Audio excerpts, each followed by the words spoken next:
Hey guys, welcome to another episode of Dungeon Loot. I'm Dan. And I'm Vinny Pro. And today we have a really cool item that we're going to review for you here. This is a book written by an author named Wyatt Klan.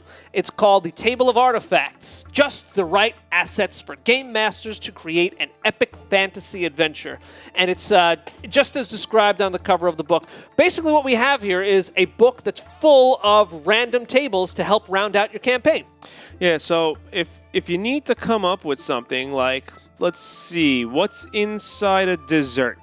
So you're going to roll a d20, and you're going to find out what's inside your dessert that you're eating. I thought you were mispronouncing desert. No. You encountered. No, but this is actually desserts. My English is bad, but it's not that bad.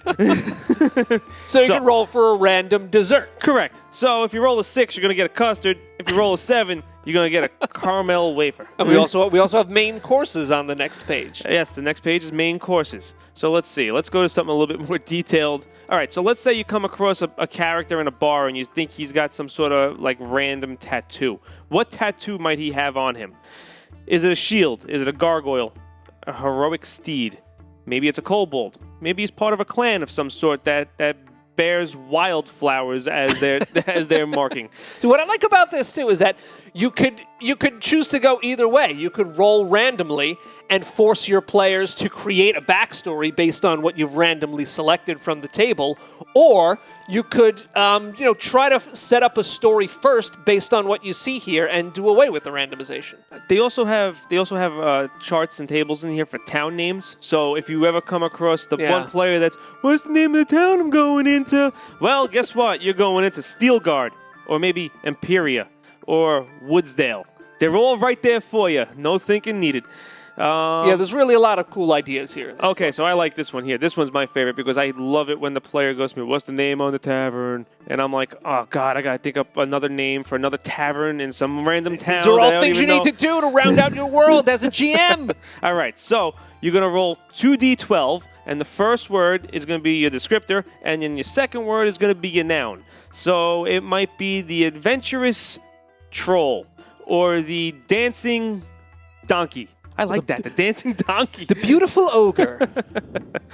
So what else do we have here? But this book, if you're a GM and you're building a campaign, we all know how difficult it is to build an entire campaign with different details in every single place that you go. This book will help you out along the way. You could, like I said before, you could either randomize things for your players or just take a look. Without randomization, they're just really cool lists with a lot of cool names for stuff that your players can encounter. So here's another handy one. If you want to come up with like a familiar and you really don't want to use your typical bat or your weasel or something like that, let's see, Wolverines. You Baboons. got baboons, a reindeer, a polar bear, a bison, or the ever popular hippopotamus.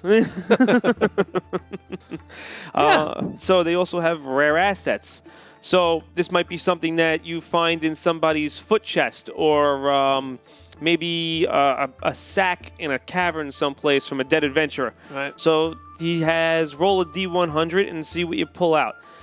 Let's see, I rolled a 16, a gold angel statue, and then I rolled a 34. So a katana with a dragon spirit within that deals fire damage. Doesn't give you what the fire damage is, but leave that up to the GM. Maybe it's an extra D8, maybe a D6. Sure. Depends on what it is. Yeah, and these lists are all different sizes. So we have some lists that are roll D20 for randomization, roll a D100, even D8, D10, so they're all different lists of all different sizes. They actually have injuries taken from battle in here too, which is actually always useful. Maybe you come across a wounded soldier in a tavern someplace, and he's got a story to tell. Here we go. He was stepped on by a large beast. Maybe he was fighting elephants. Who knows? Oh, that's bad news. Maybe he had his tailbone broken by something. Maybe he fell and landed on a rock. All right. But yes, okay. If you need to come up with random items or random names or random places or just your random anything, it's probably in here. Yeah. And again, they can really help you flesh out your world and really give that extra level of detail that your players are really going to enjoy. So if you're interested in checking out Wyatt's book, just head on down to the link below. Thanks for joining us for another episode of Dungeon Loot. Please don't forget to like and subscribe. If there's anything you'd like us to review on a future episode of Dungeon Loot, don't forget to let us know in the comments below.